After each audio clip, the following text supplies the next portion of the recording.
El discípulo. Revista para la educación cristiana transformadora. En ocasiones el desánimo nos embarga cuando enfrentamos las dificultades de la vida. Y el sentimiento es aún peor cuando esas dificultades nos parecen injustas o cuando vemos que a aquellos que hacen el mal no le va tan mal, sino que parece que les va muy bien.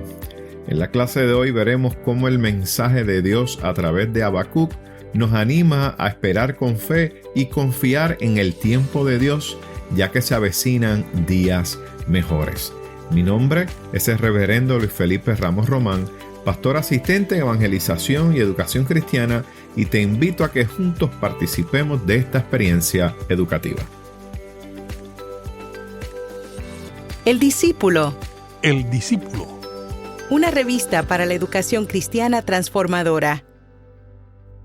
Mis queridos hermanos, que el Señor les bendiga en este día. Qué bueno una vez más compartir con ustedes la palabra del Señor, y en el día de hoy estaremos trabajando nuestra lección número 26. Sí, mis queridos hermanos, llegamos a la última lección de este año 32, volumen 1 de nuestra revista El Discípulo. Y el título de esta lección es Fe en el propósito de Dios. Y estaremos utilizando como base el libro de Habacuc, capítulo 2, los versículos del 1 al 5. Y el versículo a memorizar se encuentra en Habacuc, capítulo 2, versículo número 3, que lee de la siguiente manera: aunque la visión tarde en cumplirse, se cumplirá a su tiempo, no fallará.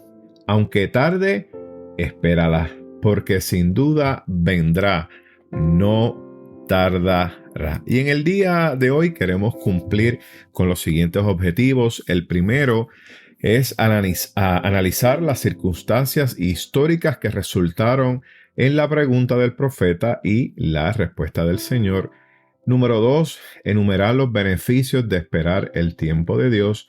Y número 3, identificar las barreras a nuestra paciencia cuando la respuesta de Dios a la oración no es inmediata. Y en el día de hoy queremos compartir con ustedes lo que va a ser el vocabulario a utilizarse. Y cuando hablamos de tablas, se trata de tablas mayormente de piedra, pero también de barro.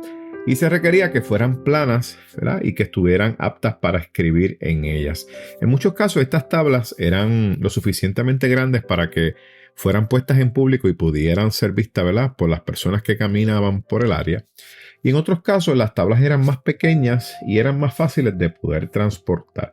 En cierta época este soporte era el privilegiado para preservar los escritos que se tenían en aquella época. ¿Y qué les parece si vamos al texto bíblico y buscamos en nuestras Biblias el libro de Habacuc, capítulo número 2, y estaremos dándole lectura a los primeros 5 versículos de este capítulo?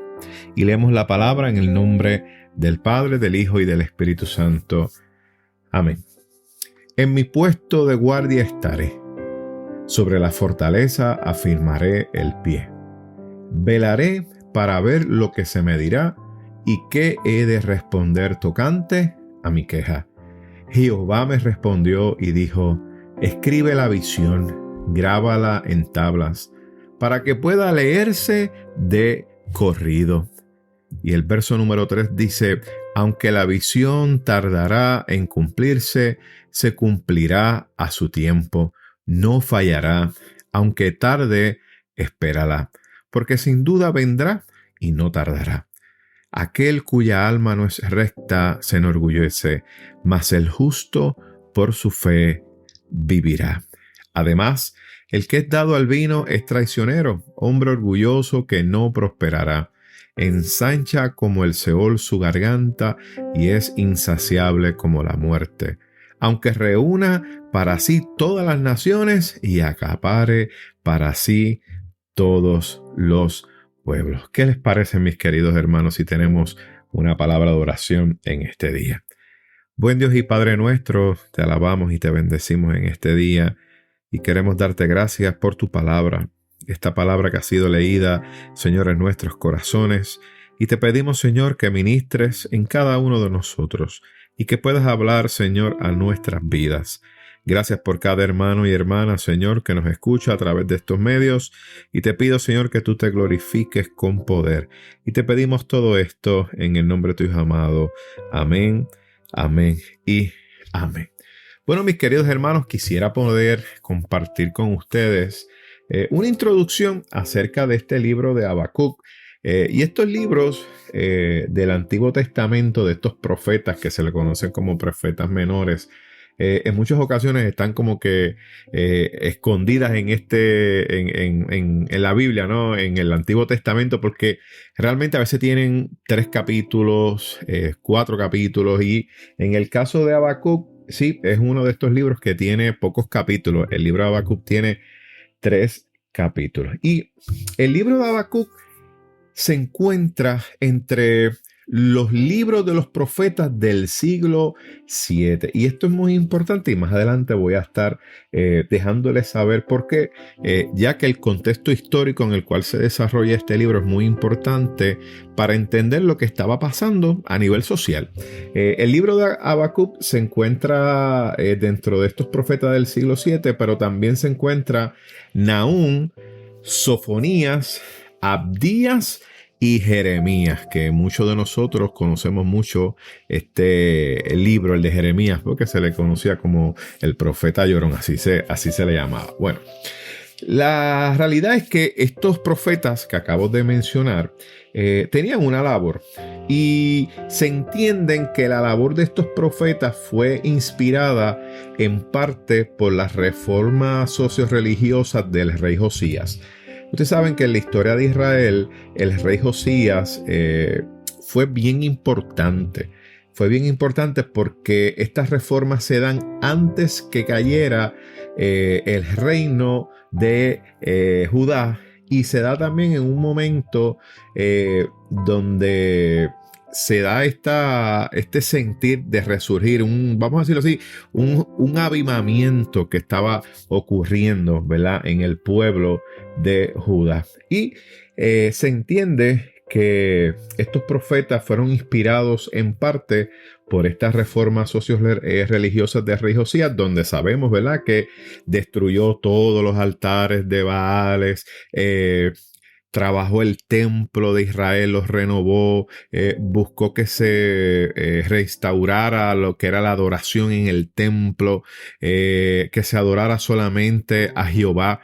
Y estas reformas fueron muy importantes en aquella época. Pero estos mensajes de estos profetas que le acabo de mencionar, entre ellos Habacuc, reflejaban una realidad social que era bien, vamos a decirlo así, bien marcada en ese tiempo, un poco antes, ¿verdad?, del exilio babilónico. Y la realidad es que el pueblo no estaba haciendo lo que el Señor les estaba mandando hacer. Ahora, hay un rey que estuvo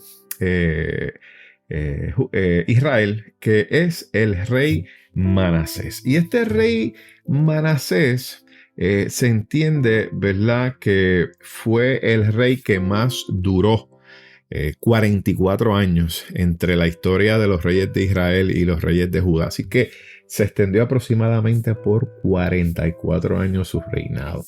Y el gobierno de este rey Manasés no fue como que muy positivo, por decirlo así. De hecho, fue descrito bien negativamente en el libro de los Reyes. Y después usted busque por ahí Segunda de Reyes, capítulo 21, versos 2 al 3, donde menciona en este capítulo del libro de Reyes que ciertamente lo que hizo este rey Manasés no fue bueno ante los ojos del Señor. Así que bien importante que usted lea eso después como una referencia para que vaya viendo los conflictos que están ocurriendo en ese momento, ¿verdad?, en el pueblo, y lo que estaba marcando el pueblo.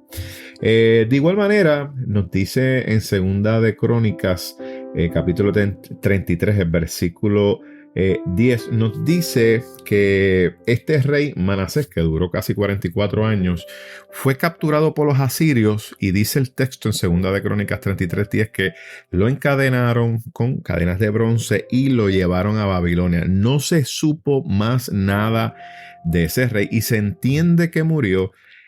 Y luego su hijo Amón fue quien lo sustituyó. Y el ejemplo del papá parece que no fue el mejor, y Amón siguió ese ejemplo. Así que Amón, el hijo de él, de Manasés, continuó esos malos pasos de su padre, y a diferencia de su papá, el reinado de Amón duró prácticamente 2 años porque fue asesinado por sus propios oficiales. Y de ahí es que nace Josías. Así que Josías es hijo de Amón, y como les dije, el rey Josías representó un momento histórico bien importante de Judá, ya que fue reconocido, ¿verdad?, por todas esas reformas religiosas y políticas que efectuó. Y entre las medidas, ¿verdad?, que promulgó Josías fue esa centralización de la adoración en el templo de Jerusalén y la destrucción de los altares de los dioses, como así le hemos mencionado. Ahora, el libro de Habacuc es de los primeros que plantea el problema del sufrimiento del justo a mano de los injustos. Así que estamos viendo que termina posiblemente en ese periodo de Josías, que está dándose todas estas dinámicas en los reinos del norte. Ya Babilonia estaba en el norte, estaba amenazando a Judá. Estaban ahí los asirios, ¿verdad?, portándose no tan bien con Judá, y entonces vemos que en medio de esa dinámica es que se está desarrollando el profeta Habacuc. Y ahí es que vemos que Habacuc presenta este problema, ¿verdad? El asunto del sufrimiento de los justos, porque a la gente buena le pasan cosas malas y a la gente mala no le pasan cosas malas, sino que se ve que le están sucediendo cosas buenas, porque el referente que tenía Habacuc era Babilonia, y veía que las cosas le estaban saliendo bien a Babilonia y ellos no eran como que muy buenos. Y de hecho, más adelante usted y yo conocemos la historia de Babilonia, que destruyó tanto los reinos del norte y los reinos del sur, y luego llevaron a todos esos líderes, gobernantes, jóvenes, sacerdotes, la gente que es líder tanto en Israel como en Judá, se los llevaron para Babilonia. Ahora, vemos entonces que en este libro de Habacuc este libro de Habacuc tiene 3 capítulos, ¿verdad? Y comienza con un diálogo entre el profeta y Dios. Y en ese diálogo, Habacuc se está lamentando por los crímenes, la violencia, ese desprecio a la ley, esa pérdida de esos principios morales y éticos, ¿verdad?, lo que era la justicia, la paz, la hermandad. Todo eso que estaba contenido en el pacto que el rey Josías en algún momento, ¿verdad?, trabajó para que resurgiera y se diera esa reforma social. Pero sin embargo, eso como que duró poco tiempo y como que el pueblo siguió haciendo lo malo. Así que este primer capítulo se convierte, ¿verdad?, de alguna otra manera como una teodicea.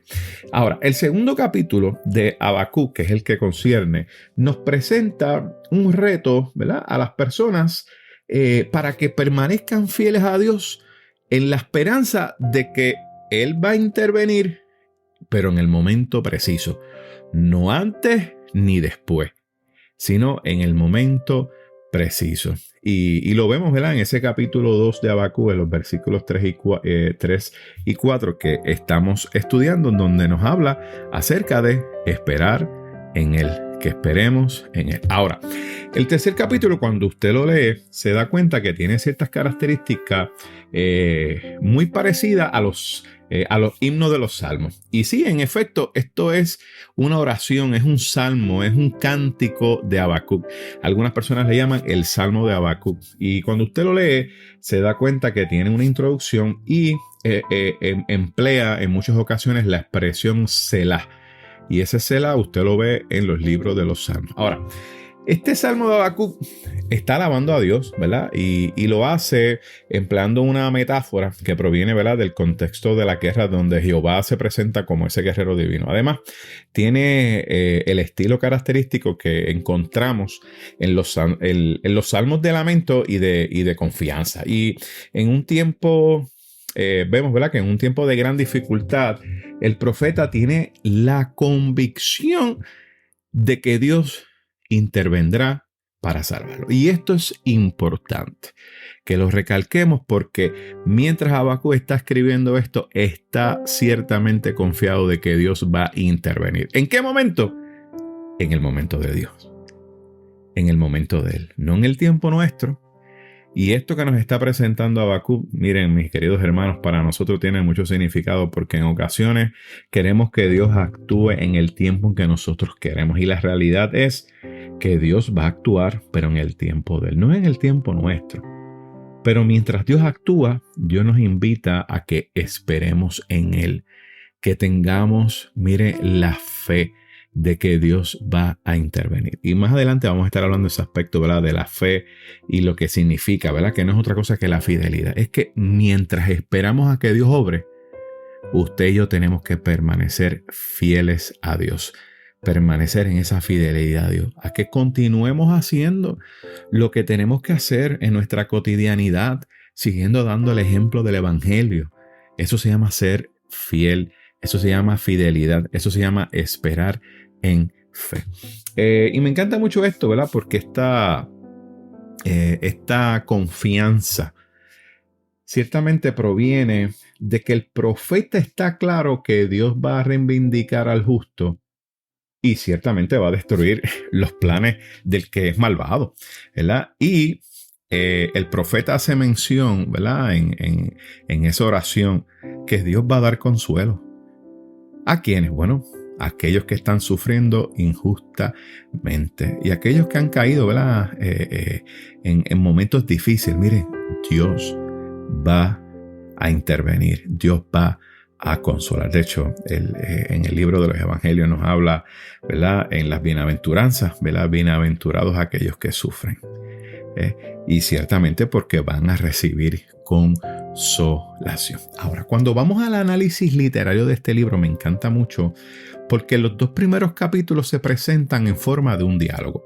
Y es un diálogo donde hay un intercambio de preguntas y respuestas entre el profeta y Dios. Y miren, realmente esta es la actitud nuestra. Esa es nuestra actitud cuando estamos esperando en el Señor. Comenzamos a hacerle preguntas a Dios y no hay nada malo en que usted le pregunte al Señor y que usted esté hablando con Él. Ahora, sepa que cuando usted tenga esos intercambios con Dios, el Señor ciertamente va a respondernos, pero nos va a responder en el tiempo de Él. Me encanta mucho porque vemos que estos dos capítulos, el capítulo 1 y 2, nos presentan de esta manera. Mire, hay dos momentos de queja de Habacuc y usted lo va a poder encontrar, y apúntalo por ahí, después lo estudia con calma. En el capítulo 1, los versículos 2 al 4, está uno de esos momentos de queja de Habacuc.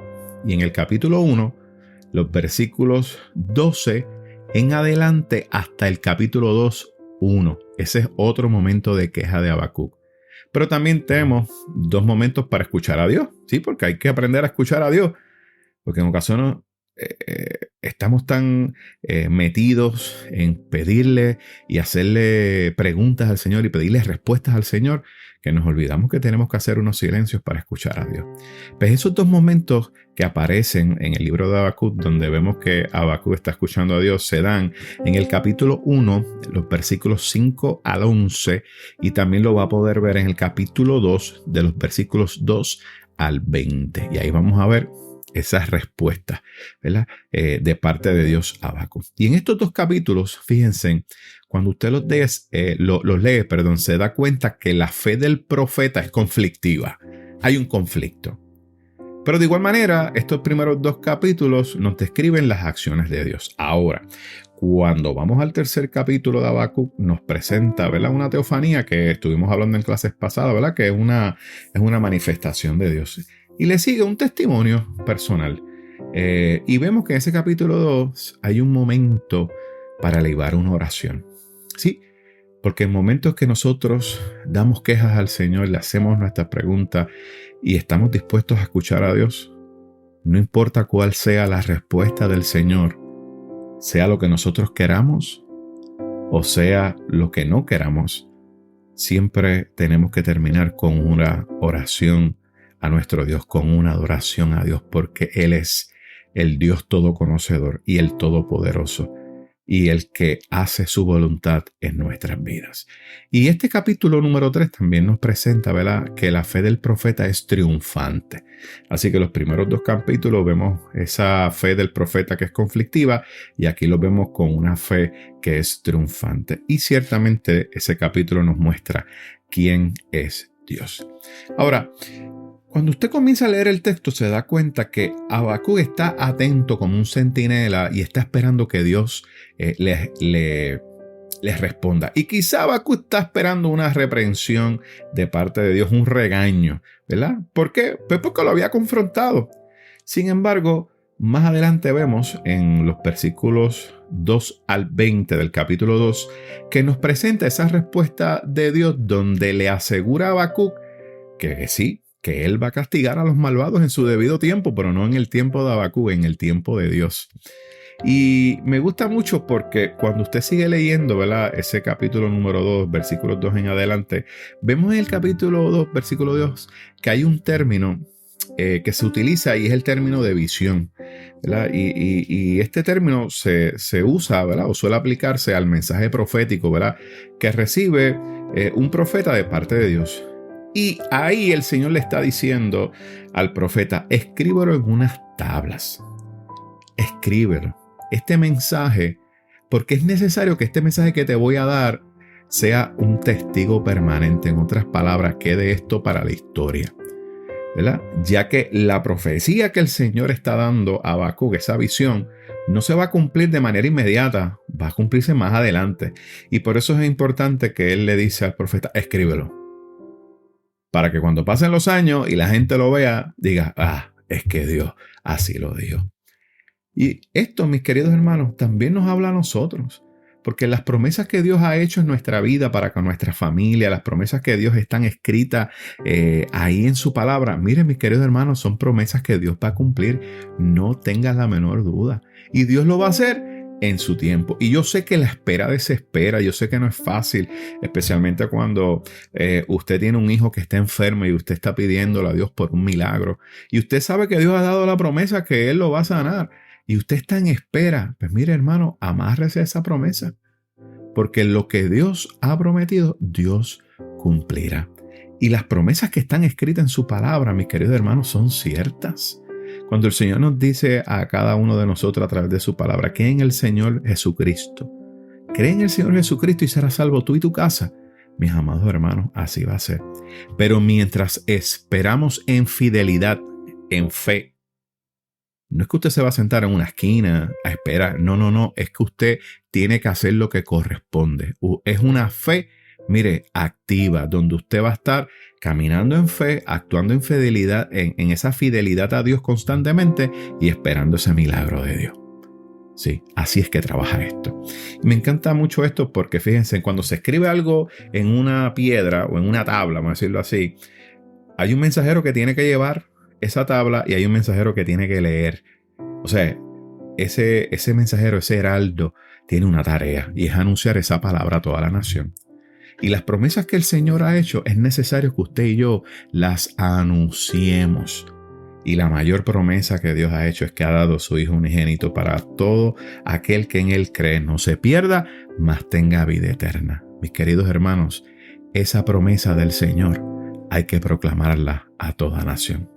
Y miren, en ocasiones puede ser que lo que Dios prometa, lo que Dios promete tarde un poquito más de lo que uno espera. No tenga preocupación por eso, mis queridos hermanos, porque Dios sabrá cuándo es el momento perfecto para cumplir su promesa. Y el texto también nos menciona, y quiero ir cerrando con esto, acerca de aquellas, en el versículo número 4, acerca de lo que es una persona orgullosa, ¿verdad? Y una persona orgullosa no es otra cosa que una persona que confía en sí mismo, en sus capacidades, en su manera de comportarse, confía mucho en sí mismo y no depende de Dios para nada. Sin embargo, el que es justo confía en Dios. Y eso, mis queridos hermanos, es importante porque es necesario tener fe para esperar pacientemente esa revelación del plan de Dios.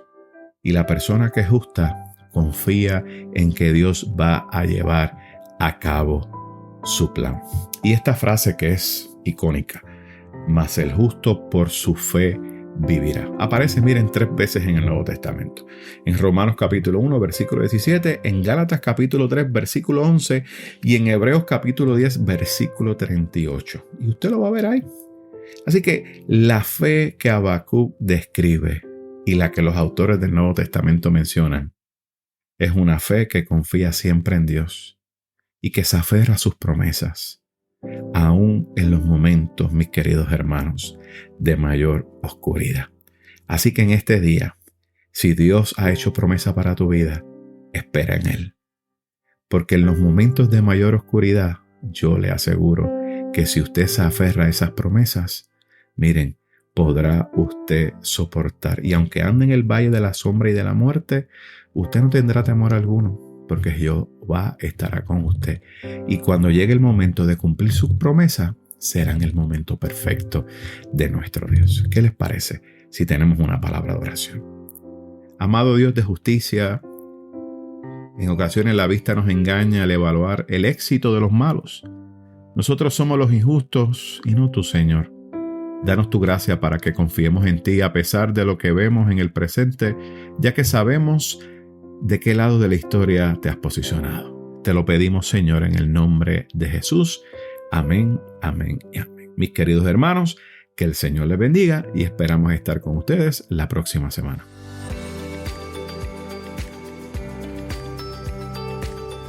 Gracias por escuchar El Discípulo. Revista para la Educación Cristiana Transformadora.